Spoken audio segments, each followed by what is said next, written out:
Sampai di bab apa kemarin? Udah mulai.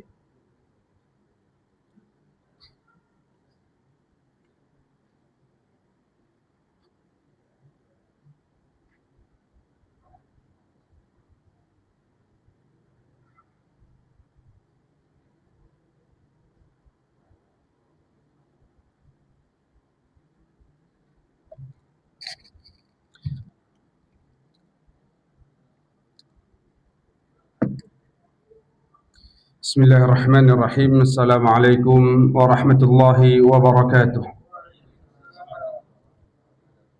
Alhamdulillah. Alhamdulillahi rabbil alamin.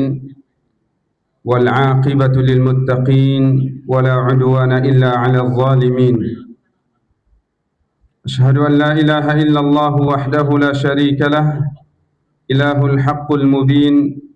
وأشهد أن محمدا عبده ورسوله المبعوث رحمة للعالمين اللهم صل وسلم وبارك وأنعم وزد على نبينا محمد وعلى آله وأصحابه والتابعين أما بعد. Kaum muslimin dan kaum muslimat, a'azzani Allah wa iyyakum jami'a. Alhamdulillah, segala puji bagi Allah Subhanahu wa taala yang telah banyak memberikan karunia dan nikmat-Nya kepada kita. Kemudian salawat dan salam semoga tetap tercurah kepada Nabi kita Muhammad sallallahu alaihi wasallam. Semoga selalu ditambah kepada beliau sallallahu alaihi wasallam dan kepada keluarga beliau serta kepada para sahabat-sahabat beliau dan juga orang-orang yang mengikuti beliau hingga datangnya hari kiamat.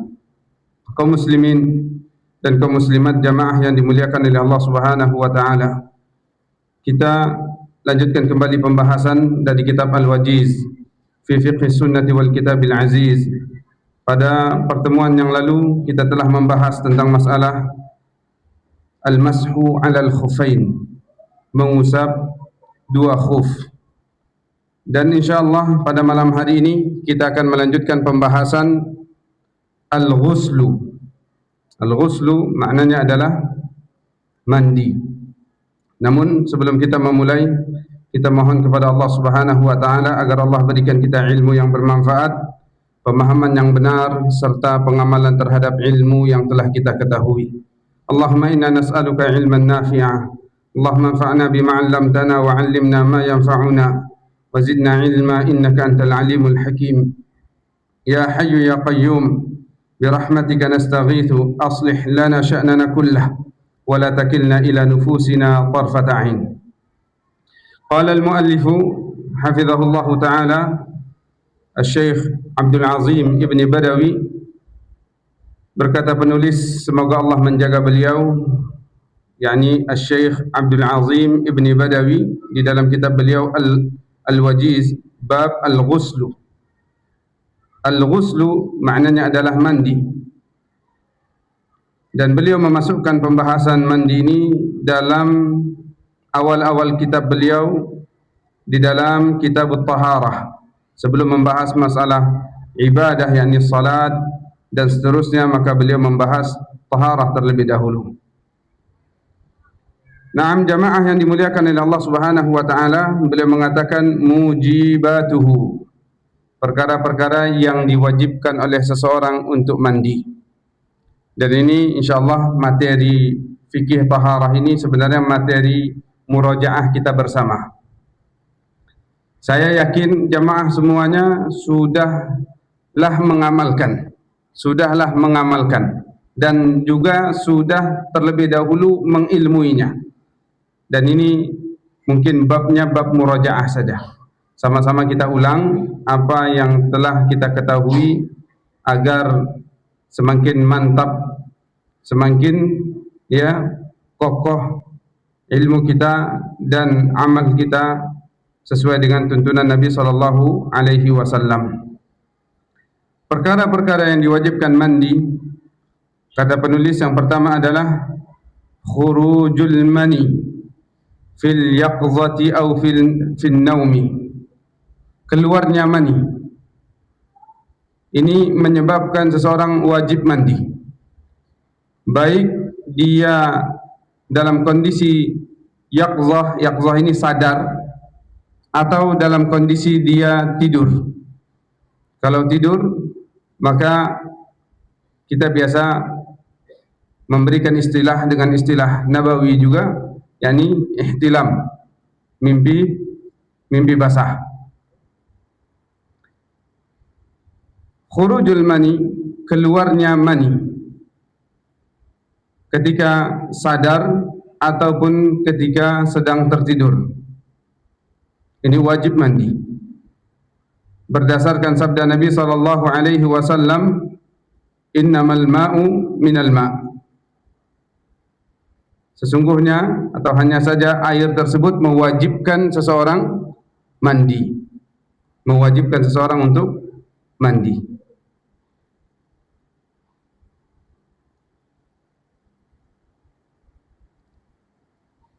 Dan ini maklum insyaallah, tidak perlu disyarah. Kemudian hadis yang berikutnya, penulis membawakan hadis Ummu Salamah. Dari Ummu Salamah, istri Nabi sallallahu alaihi wasallam, anna Ummu Sulaim, bahwa Ummu Sulaim qalat, Ummu Sulaim beliau mengatakan, Ya Rasulullah, wahai Rasulullah, inna Allah la yastahi minal haqq. Sesungguhnya Allah tidak malu terhadap kebenaran. Di sini Ummu Sulaim, jamaah yang dimuliakan oleh Allah Subhanahu wa taala, bertanya kepada Nabi sallallahu alaihi wasallam. Namun sungguh indah sikap dan adab sahabiyah Ummu Sulaim ini. Dia memulai pertanyaan dengan muqaddimah. Muqaddimahnya adalah innallaha la yastahi minal haqq. Sesungguhnya Allah tidak malu terhadap kebenaran. Padahal yang akan beliau tanyakan ini permasalahan yang kebanyakan wanita malu. Bahkan sebahagian laki-laki juga malu bertanya tentang masalah yang akan ditanyakan oleh Ummu Sulaim ini. Apa kata Ummu Sulaim? Fahal 'alal mar'ati ghuslun idha ihtalamat? Apakah ada kewajiban bagi seorang wanita untuk mandi apabila dia mimpi basah, apabila dia mimpi berhubungan badan? Apakah ada kewajiban mandi terhadap seorang wanita yang dia mimpi berhubungan badan?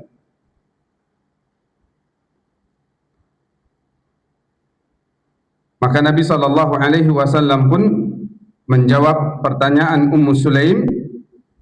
Apa kata Nabi? Naam, iya.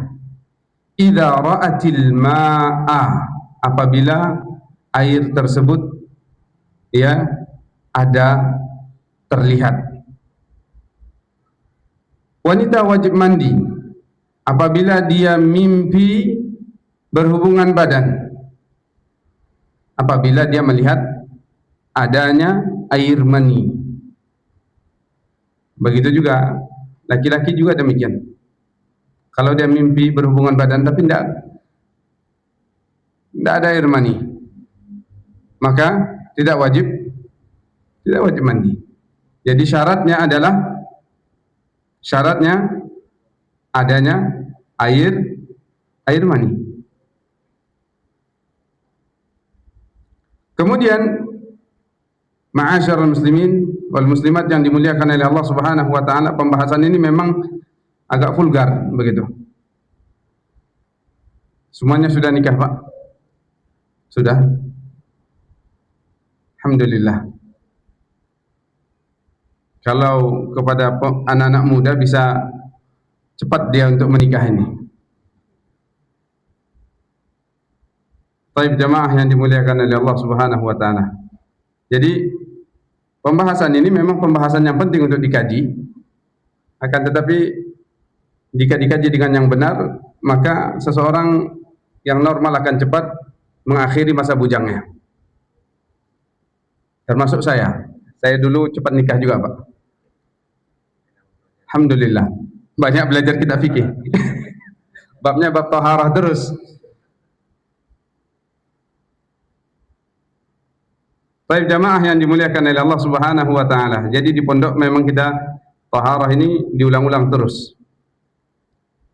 Kemudian wa tushtaratu asyahwatu fil yaqzati dunan naum. Disyaratkan yang mewajibkan seorang itu atau diwajibkan kepada seorang untuk mandi apabila keluar mani dalam kondisi dia terjaga adanya syahwat. Adanya syahwat. Ada dorongan syahwat. Kalau tidak ada dorongan syahwat berarti dia sakit. Nah, kalau dia sakit ini tidak ada kewajiban untuk mandi.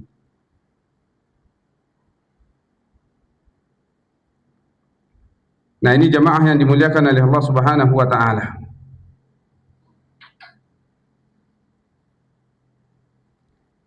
Berdasarkan sabda Nabi sallallahu alaihi wasallam, "Idza hadaftal ma'a faghtasil minal janabati wa idza lam takun hadifan fala taghtasil."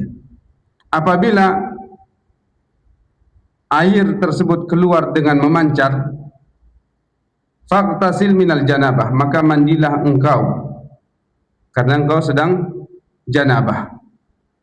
Akan tetapi jika dia keluar tidak memancar, maka janganlah mandi. Berkata Imam Asy-Syaukani, beliau mengatakan al-hadfu huwa ar-ramyu. Al-hadfu adalah ar-ramyu. Makna ar-ramyu ini keluar nembak begitu. Ada tekanan. Dan ini tidak mungkin terjadi, kata Imam Asy-Syaukani, kecuali adanya syahwat.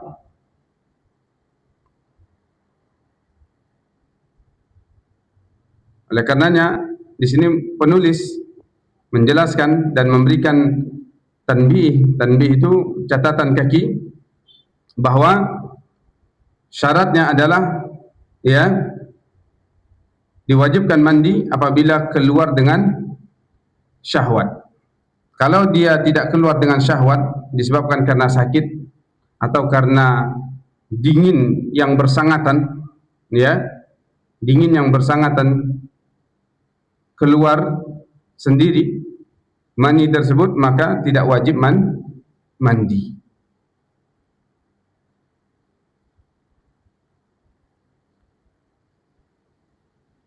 Kemudian penulis mengatakan wa man ihtalama, dan barang siapa yang mimpi berhubungan badan, walam yajidil ma, kemudian selesai dia mimpi, dia lihat tidak ada airnya, tidak ada bekas airnya, tidak ada yang basah, fala ghusla alaihi, maka tidak ada kewajiban mandi atasnya. Wa man wajadal ma, dan barang siapa yang mendapati adanya air mani, walam yuzkaril ihtilama fa alaihi al-ghusl, dan dia tidak ingat kalau dia tadi telah mimpi basah. Dan betapa sering hal ini terjadi pada seseorang, sering, bukan 1-2 kali begitu, lebih daripada 3 kali mungkin kalau dikumpulkan dari sejarah hidup kita semuanya. Tadi malam mimpi basah, mimpi berhubungan badan, sudah sholat subuh, sudah selesai sholat subuh, ketika mau mandi pagi ada bekas bercak, setelah dicek, ini mimpi basah ini tadi malam, tapi nggak ingat bagaimana kejadiannya. Nah, ini jamaah yang dimuliakan oleh Allah Subhanahu wa taala, maka wajib mandi. Maka wajib mandi. Dan ini sering, saya pribadi bukan sekali 2 kali mengalami hal yang seperti ini. Apalagi di waktu subuh, terkadang kita ingin ngejar sholat berjamaah, jadi tidak terlalu begitu, bukan tidak perhatian terhadap taharah, akan tetapi kesadaran kita dalam masalah itu tidak ada begitu. Kita menganggap normal saja begitu, karena tidak ada kejadian tadi malam. Itu ingatan kita ketika itu. Ketika mandi pagi, buka pakaian dalam, terlihat ada bercak. Cek, ternyata positif. Tadi malam mimpi basah, cuma nggak ingat kejadiannya. Allahu ta'ala a'lam bishawab, maka wajib mandi atasnya. An Aisyah qalat, dan ini berdasarkan hadis Ibunda Aisyah radhiyallahu ta'ala anha. Su'ila Rasulullah sallallahu alaihi wasallam 'anil rajuli yajidul balala wa la yadhkurul ihtilama. Nabi sallallahu alaihi wasallam ditanya oleh salah seorang lelaki, dia mendapati al-balal. Balal ini basah dalamannya begitu. Mungkin celana dalamnya basah, atau dia mendapati bekas ada basah. Wala yadhkurul ihtilam, tapi dia enggak ingat apa kejadiannya tadi malam. Apa kejadian dalam mimpinya? Faqala yaqtasil, maka Nabi mengatakan kepadanya, mandilah engkau. Wa 'anir rajul, dan terhadap seorang lelaki, yara annahu qad ihtalama, dia mimpi tadi malam dia berhubungan badan, wala yajidil balal, tapi enggak ada maninya keluar. Apa kata Nabi SAW? La ghusl alaih. Tidak ada kewajiban atas dia. Tidak ada kewajiban atas dia untuk mandi. Nah, ini jamaah yang dimuliakan oleh Allah Subhanahu wa taala terkait dengan ya keluarnya mani, baik itu dalam kondisi sadar atau dalam kondisi tidur,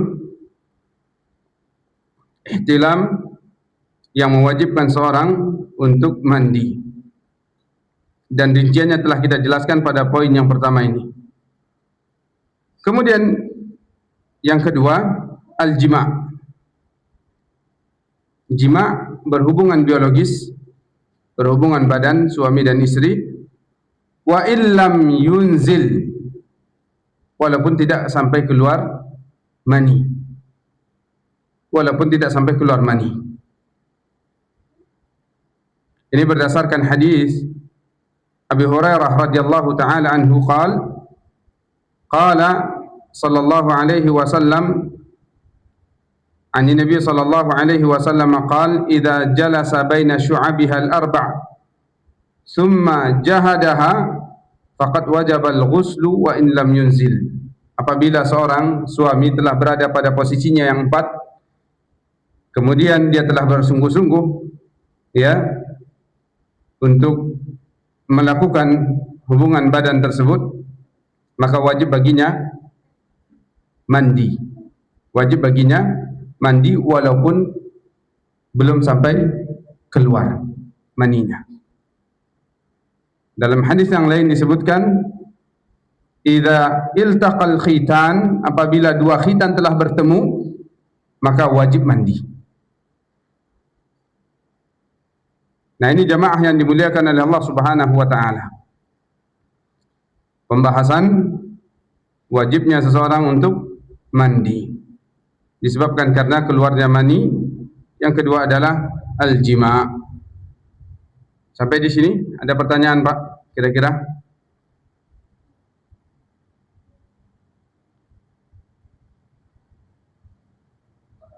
Jelas semua? Faham? Alhamdulillah.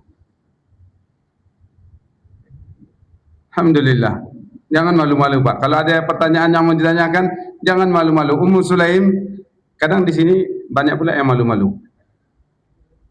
Bapak-bapak malu pula tanya kayak gini. Paling yang ya tempat bertanya laki-laki juga begitu. Kalau tadi ibu-ibu yang bertanya mungkin ya kuat malunya begitu sehingga menahan untuk tidak bertanya.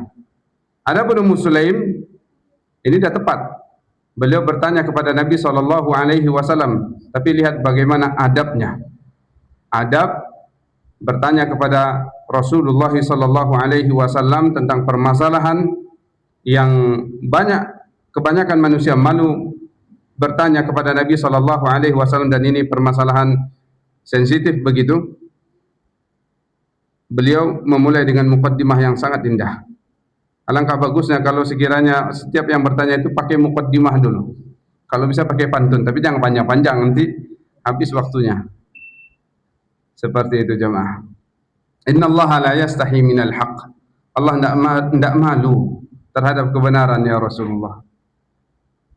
Fahal 'alal mar'ati ghuslun idza ihtalamat? Apakah wanita juga wajib mandi ya Rasulullah kalau dia mimpi basah? Qala na'am. Nabi mengatakan iya, apabila dia melihat adanya air.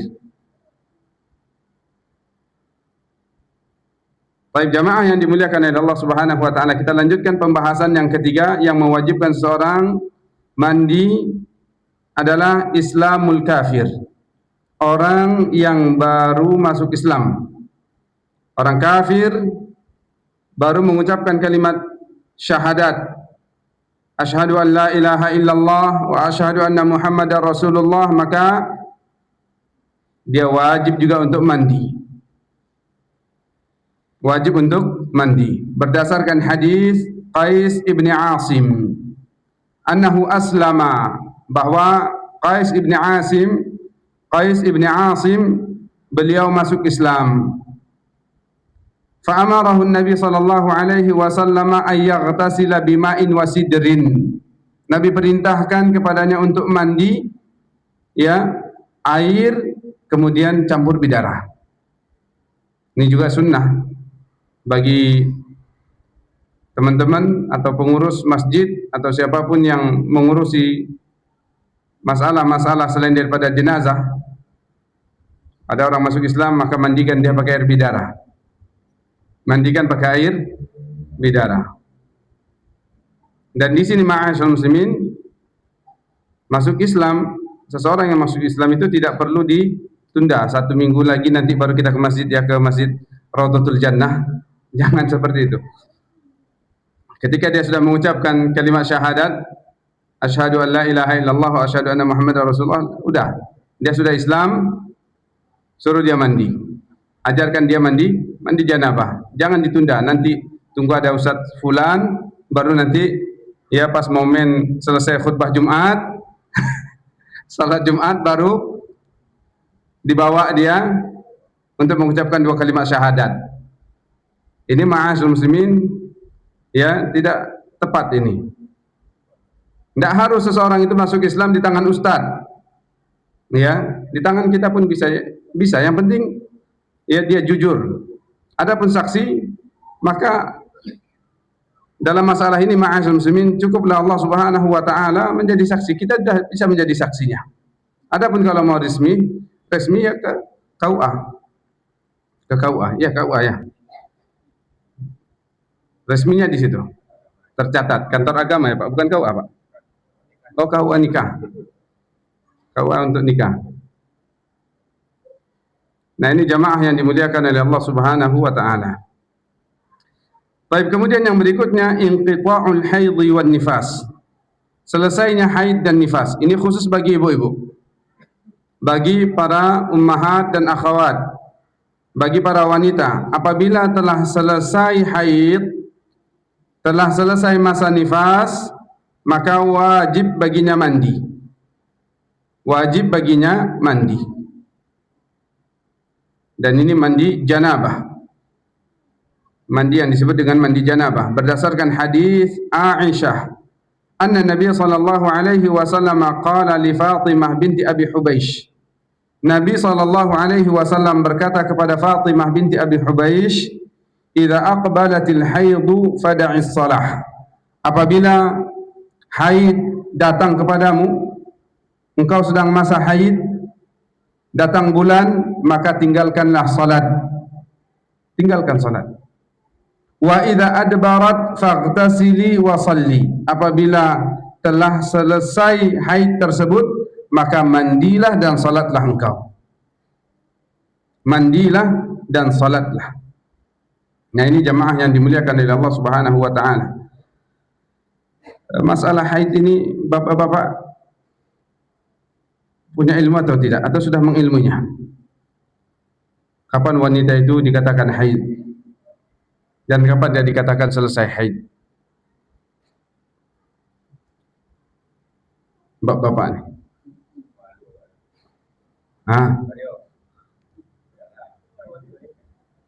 Nggak punya istri kan?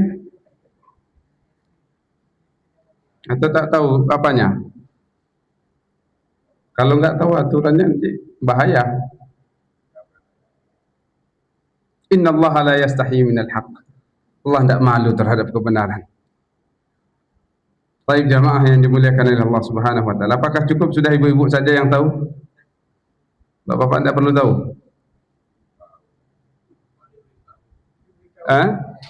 Diberitahu, tidak mencari tahu. Cari tahu juga.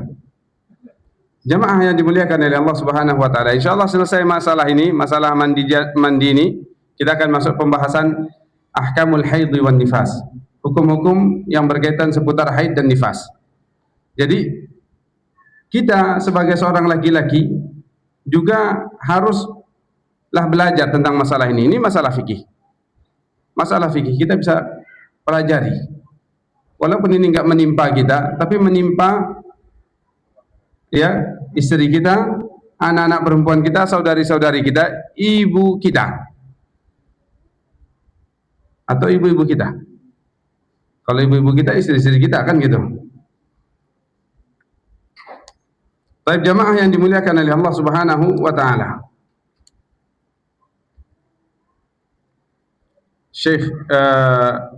Syekhul Islam Ibn Taimiyah rahimahullahu taala beliau punya istri atau enggak? Enggak. Tapi ketika menjelaskan masalah haid dan nifas, macam beliau punya istri, begitu. Macam beliau punya istri. Bahkan kalah fikihnya para wanita terkait dengan masalah itu. Begitu juga murid beliau, Al-Imam Ibnu Qayyim rahimahullah, Al-Imam An-Nawawi rahimahullah. Banyak para ulama itu tidak punya istri. Mereka tidak sempat untuk menikah. Bukan tidak mau menikah, tidak sempat untuk menikah. Kenapa? Karena permasalahan umat, permasalahan ilmu lebih penting daripada menikah. Tapi begitu membahas tentang masalah kewanitaan, seakan-akan kata para ulama mereka punya istri. Nah, ilmu kita mungkin masih zon, begitu, prasangka. Adapun beliau sudah levelnya sudah ya lebih tinggi daripada para wanita. Banyak para wanita sekarang pun tidak mengerti masalah haid dan nifas. Baik jamaah yang dimuliakan oleh Allah Subhanahu wa taala. Wan nifasu kal haidhi bil ijma'. Begitu juga masalah wanita nifas, ini sama statusnya seperti wanita yang haid, dan ini ijma' para salaf, para ulama, para sahabat, para ulama-ulama fikih menghukumi bahwa wanita nifas hukumnya sama seperti wanita haid. Kemudian yang berikutnya, yang kelima, yang mewajibkan seseorang atau yang mewajibkan seseorang untuk mandi adalah yaumul jum'ah. Yaumul jum'ah, hari Jumat. Penulis di sini memasukkan mandi di hari Jumat untuk menghadiri salat Jumat wajib. Walaupun permasalahan ini sebenarnya khilaf di kalangan para ulama. Kita pribadi lebih condong kepada sunnah muakkadah, sunnah yang ditekankan. Nah, penulis karena nanti beliau tidak membawakan dalil-dalil yang lain, hanya satu dalil, dua dalil ya yang beliau bawakan. Yaumul Jum'ah, hari Jumat, ini juga wajib mandi kata beliau berdasarkan hadis Abi Sa'id Al-Khudri. Berdasarkan hadis Abi Sa'id Al-Khudri, anna Rasulullah sallallahu alaihi wasallam qala, bahwa Nabi sallallahu alaihi wasallam bersabda, ghuslul jum'ati wajibun ala kulli muslimin. Mandi di hari Jumat wajib bagi setiap muslim. Wajibun ala kulli muhtalimin, afwan, wajib atas setiap orang yang sudah ihtilam, sudah mimpi basah. Mandi Jumat wajib bagi setiap yang sudah mimpi basah, orang yang sudah baligh, begitu.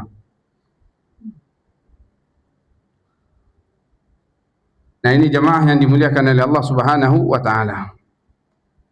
Di sana ada lagi dalil-dalil yang lain yang mendukung pendapat yang mengatakan hukumnya wajib. Namun ya, kita lebih condong kepada pendapat yang mengatakan sunnah muakkadah. Tapi kita cukupkan untuk tidak memperpanjang waktu dengan pendapat beliau saja.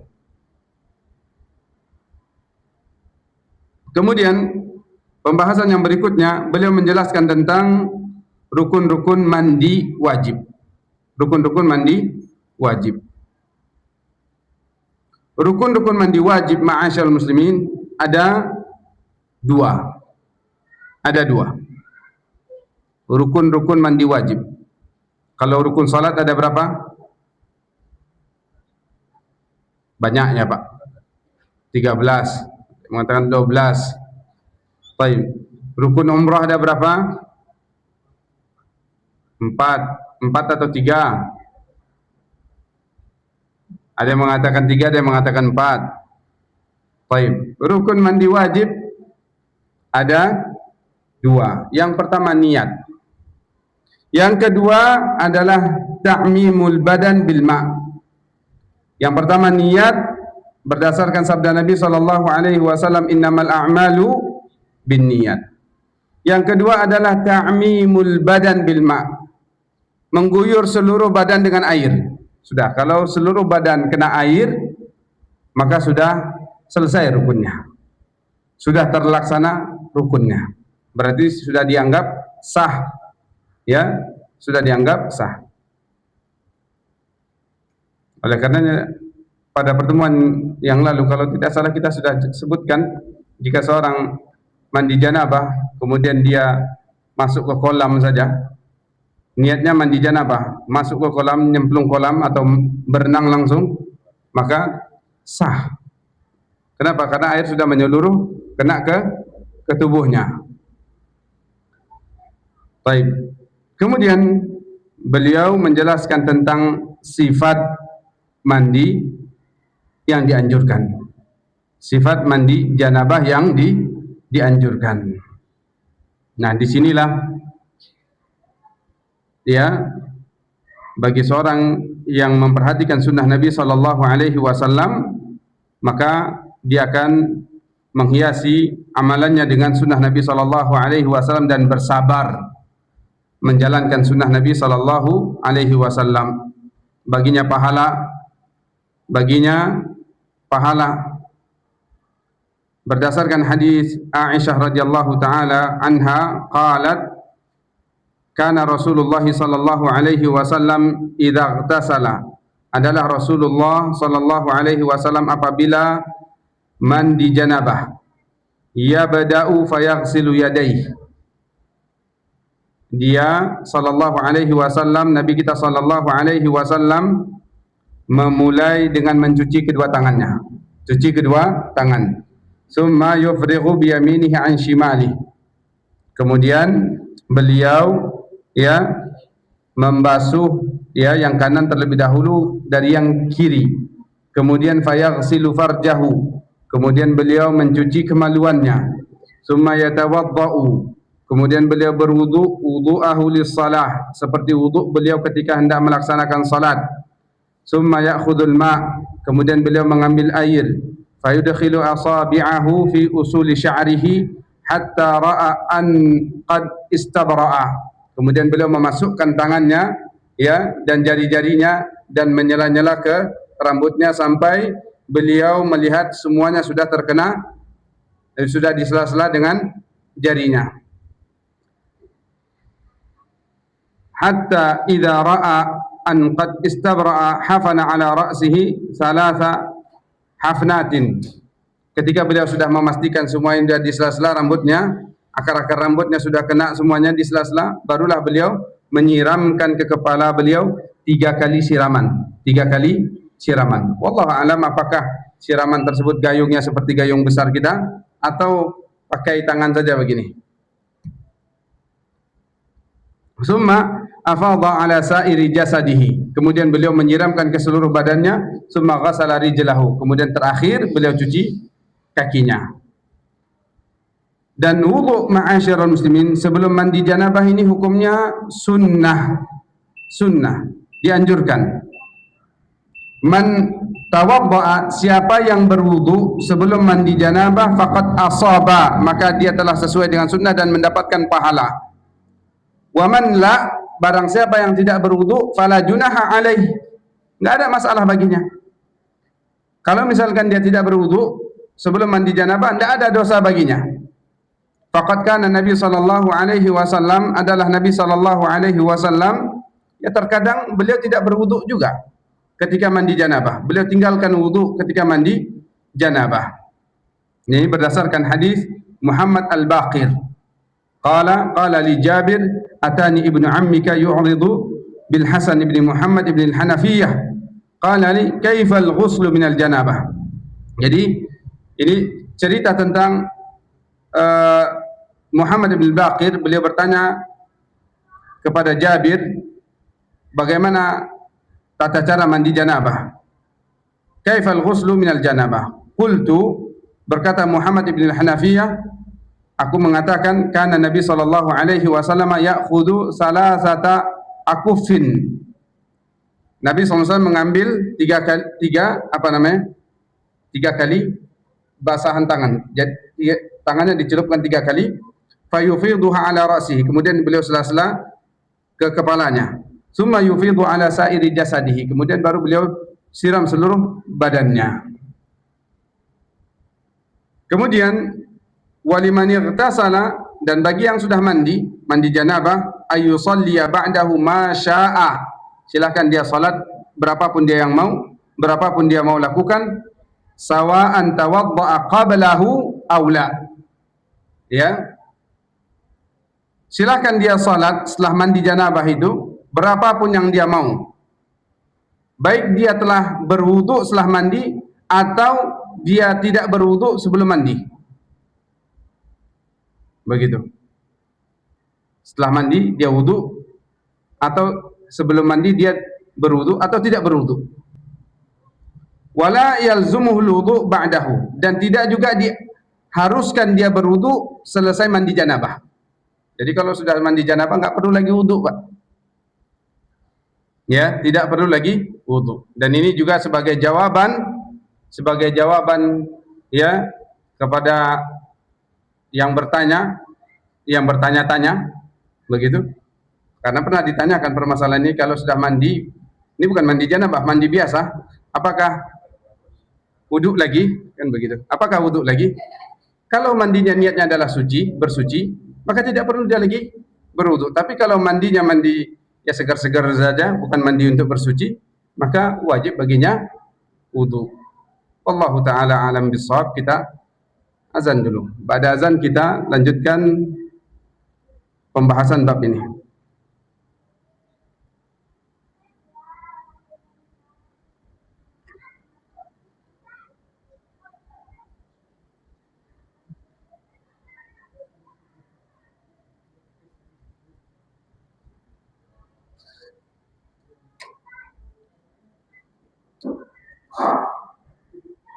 Allahu Akbar, Allahu Akbar, Allahu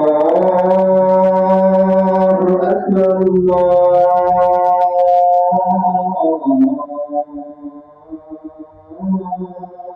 Akbar. Asyhadu an la ilaha illallah.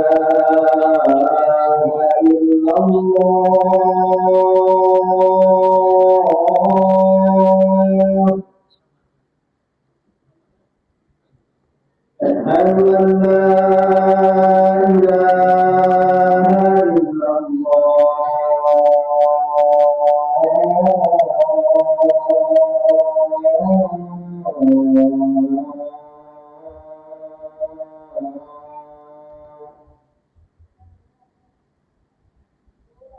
Asyhadu anna Muhammadar Rasulullah.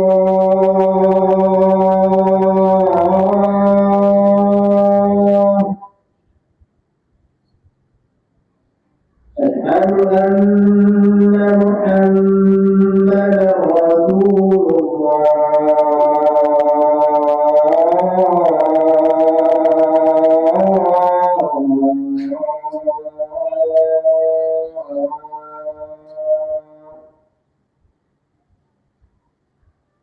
حي على الصلاة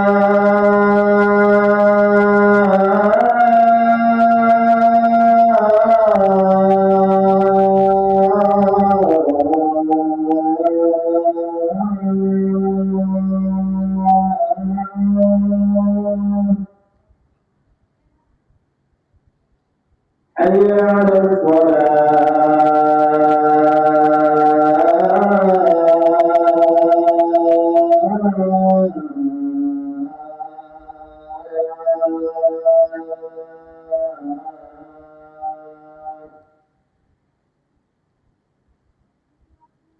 حي على الفلاح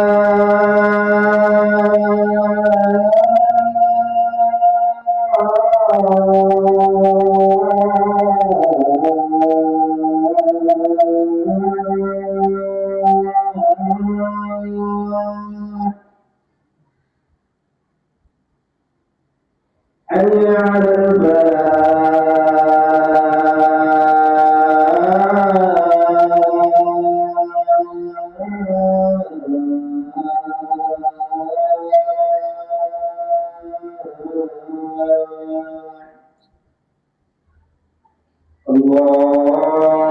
الله أكبر لا إله إلا الله.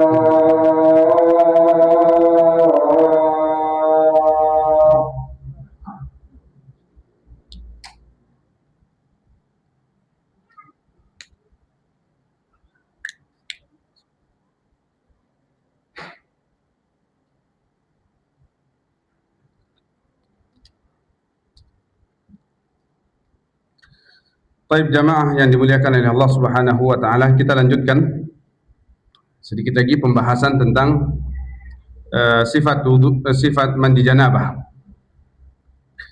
Di sini penulis mengatakan faidah bahwa la yajibu 'alal mar'ati, tidak wajib bagi wanita, naqdu sya'riha fil ghusli minal janabah, tidak wajib bagi wanita untuk mengeramas rambutnya ya ketika mandi janabah. Wa yalzamuha dzalika al-ghuslu minal haid. Namun kalau dia selesai haid, mandi janabah selesai haid, maka wajib dia keramas. Ini berdasarkan hadis Ummu Salamah radhiyallahu taala anha qalat, Ummu Salamah bertanya kepada Rasulullah sallallahu alaihi wasallam, inni imra'atun ashuddu dharfa ra'si afa anquduhu li ghusl janabah. Kata Ummu Salamah, ya Rasulullah, sesungguhnya saya ini wanita yang rambutnya tebal panjang seperti itu. Apakah saya harus mengkeramas rambut saya, kepala saya ketika mandi janabah? Qala la. Nabi mengatakan tidak. Innama yakfiki, cukup bagimu, antahusi ala ra'siki salasa hasayatin, cukup bagimu mengambil air, membasahkan jarimu dan menyela-nyelanya 3 kali. Summa tufidina alaikil ma'a fatathurina, kemudian engkau siramkan badanmu dengan air dan engkau sudah dikatakan bersuci. Jadi wanita tidak wajib keramas ketika mandi janabah. Cukup diambil air, basahkan tangannya, celupkan ke gayung atau ke ember, atau basahkan dengan keran, kemudian sela-selakan ke kepalanya. Kemudian setelah itu sanggul lagi rambutnya, begitu. Sanggul lagi rambutnya. Tapi ini jamaah yang dimuliakan oleh Allah Subhanahu wa taala. Adapun hadis yang berbicara bahwa wanita wajib mengkeramas rambutnya ketika selesai daripada haid, ini hadis Aisyah radhiyallahu taala anha. Kata ibunda Aisyah bahwa Asma radhiyallahu taala anha bertanya kepada Nabi sallallahu alaihi wasallam tentang mandi selesai haid. Maka Nabi mengatakan, ta'khudhu ihdakunna ma'aha wa sidrataha fatatahharu. Hendaknya salah seorang di antara kalian, yakni wanita, menyiapkan airnya, kemudian sidirnya adalah bidaranya. Kalau sidir dulu dipakai untuk sabun begitu. Kalau sekarang mungkin sudah ada sabun yang lebih mudah untuk diperoleh. Fatuhsinu tuhura, kemudian dia perbagus cara bersucinya. Summa tasubbu ala ra'siha, kemudian dia keramas, dia siramkan air ke kepalanya. Fatadlukuhu dalkan syadida, dia keramas dengan maksimal begitu. Kalau bahasanya di sela-sela itu benar-benar ya, bukan cuma digini-ginikan saja, tapi benar-benar diucek-ucek, gitu, diucek-ucek itu kepalanya, rambutnya begitu. Ya, fatadlukuhu dalkan syadida hatta tablugha syu'una ra'siha, sampai ke akar-akar rambutnya seperti itu. Summa tasubbu 'alaiha al-ma'a, kemudian siram air ke atasnya, benar-benar dipastikan basah semuanya. Summa ta'khudhu firsatan mumassakatan fatatahharu biha, kemudian hendaknya dia mengambil kapas dan meletakkan wewangian dan bersuci dengannya. Nah, kalimat yang ini membuat bingung Asma. Bingung Asma. Kapas dikasih wewangian, bersuci dengannya. Akhirnya dia bertanya kepada Rasulullah SAW, "Kaifa tatahharu biha?" Gimana menggunakan kapas yang dikasih wewangian tersebut?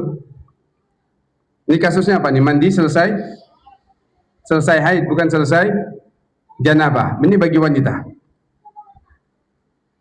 Nabi SAW ketika ditanya oleh Asma, gimana cara bersuci dengan kapas yang dikasih wewangian ini? Nabi mengatakan, Subhanallah, tatahharina biha. Maha suci Allah. Udah, pakailah itu untuk bersuci. Nabi pun malu juga menjelaskan dengan detail. Maka Aisyah radhiyallahu taala anha langsung menarik Asma dan membisikkan, itu dipakai untuk membersihkan tempat keluarnya darah. Enggak mungkin Nabi yang jelaskan itu. Nah, Aisyah radhiyallahu taala anha ini fikihnya, pemahaman Ibunda Aisyah radhiyallahu taala anha, walaupun beliau usianya muda, akan tetapi ya faqihah, ahli fikih, ahli ibadah, faham tentang agama ini, faham tentang masalah kewanitaan. Dia menjelaskan kepada Asma. Nah, begitulah jamaah yang dimuliakan oleh Allah Subhanahu wa taala, tata cara mandi janabah disebabkan karena berhubungan badan, dan ada perbedaan dengan mandi janabah ketika wanita selesai haid. Perbedaannya apa? Perbedaannya dalam keramas. Ya, dalam praktek keramas. Kalau selesai berhubungan badan, maka cukup ya, nggak perlu sampai basah rambutnya. Tidak perlu sampai basah rambutnya, tapi di sela-sela saja 3 kali selaan sudah cukup.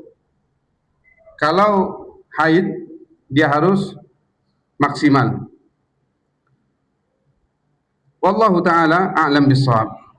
Kemudian penulis menambahkan faedah, dan ini faedah yang terakhir ya dari kajian kita pada malam hari ini.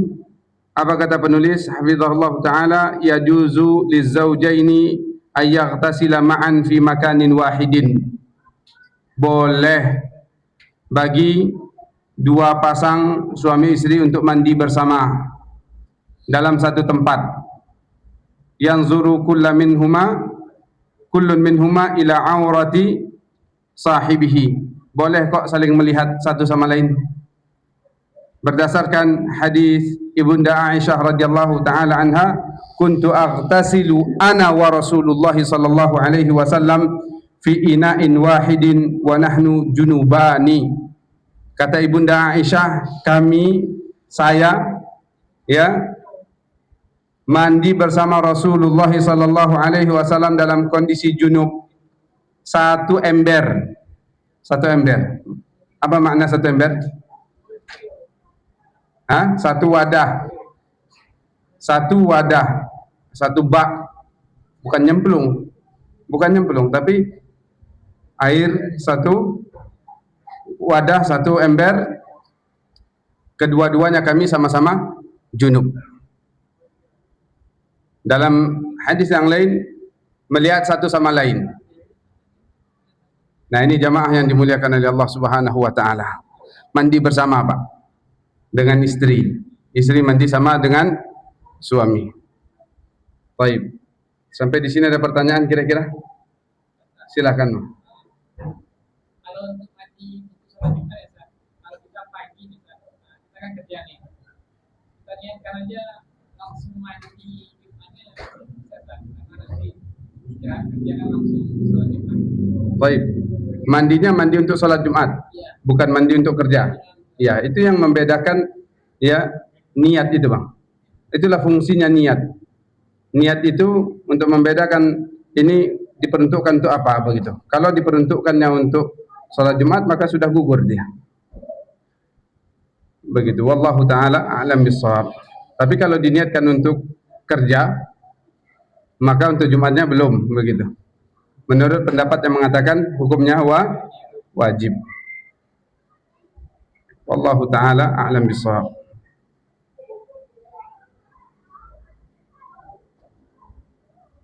Kalau di hari Jumat disunnahkan mandi dan membuat orang mandi. Jadi mandinya itu ba'da salat subuh, bukan sebelum salat subuh. Ya, mandinya ba'da salat subuh, bukan sebelum salat subuh. Kalau mandi sebelum salat subuh itu mandinya untuk salat subuhnya, bukan untuk salat Jumatnya begitu, bukan untuk salat Jumatnya. Man ghassala wa ghtasala, barang siapa yang mandi dan membuat orang mandi, yakni membuat istrinya mandi. Kemudian dia bakkara, dia bersegera menuju masjid. Kemudian dia menggunakan wewangian, ya, dan seterusnya. Ini dalil yang menjelaskan tentang anjuran di hari Jumat itu mandi dan membuat orang mandi. Wallahu taala a'lam bishawab. Kalau masih muda ini semangat kali menjelaskan ini.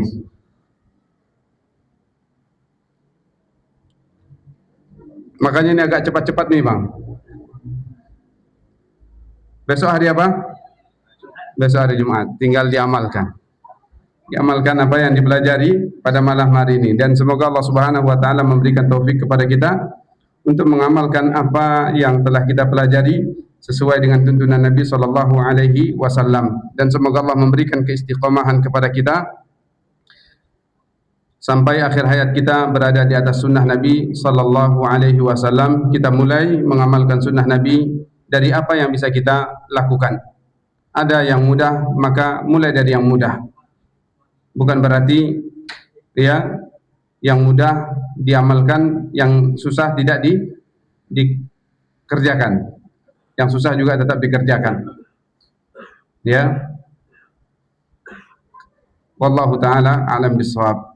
Demikian, mudah-mudahan bermanfaat apa yang kita kaji. Wa sallallahu ala nabiyina Muhammadin wa ala alihi wa ashabihi ajmain. Subhanakallahumma wa bihamdika asyhadu an la ilaha illa anta astaghfiruka wa atubu ilaihi. Wassalamu alaikum warahmatullahi wabarakatuh.